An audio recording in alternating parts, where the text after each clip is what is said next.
Good morning po sa inyo lahat. Isa pang yugto na ating daily Bible blessings. Pamagat po ng ating aling umaga ay iwasan na ang kasalanan. Iwasan na ang kasalanan. Sa karaniwang tao po ay maaaring marami siyang dahilan o excuses para magpatuloy na mamuhay sa kasalanan. Kasalanan tulad ng pambabae o pangalunya, o kasalanan ng pagnanakaw ng gamit o opisina, o kasalanan ng pandaraya, pagsusugal, paglalasing, o pag-isinungaling.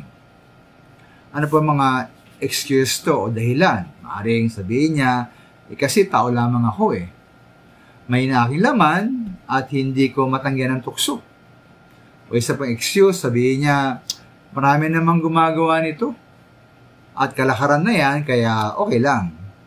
Sabi, excuse po, maaring siguro maaway ng Diyos, maawa siya sa akin, mahabag sa akin, at baka hindi man ako parusahan. Wala naman sa bisyo, alimbawa, pag-usugal at pag-alasing, wala naman akong nasaktan o nargabyado, kaya siguro okay lang yon. Ngayon, maaari ba bang sabihin at gamitin po ng isang tunay na Kristiyano ang mga dahilan o excuse na ito?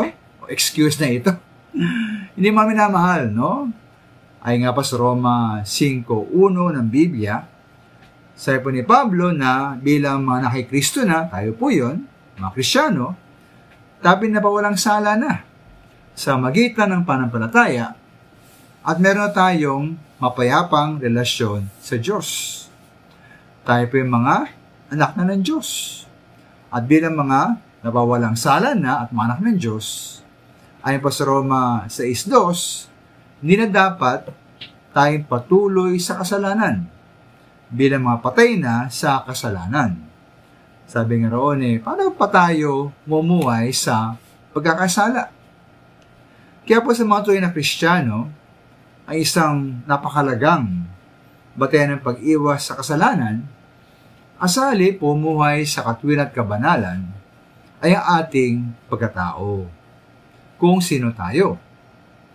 Dahil tayong parang isdang lumalangoy sa kasalanan, ngunit bilang mga bago nilalang na tayo na kay Kristo na, sa Panginoon na, ay po sa 2 Korinto 15:17, dapat tayong parang ibon na lumilipad na lamang sa alapaap ng kabanalan. Ay nga po sa Roma 6:11, ituring natin ang ating sarili bilang patay. Patay na sa kasalanan, ngunit buhay naman dahil sa Diyos. Sapagkat tayo ay nakipag-isa na sa ating Panginoon Yesus. Kung minamahal, mamuhay na tayo sa kabanalan. Maraming salamat po.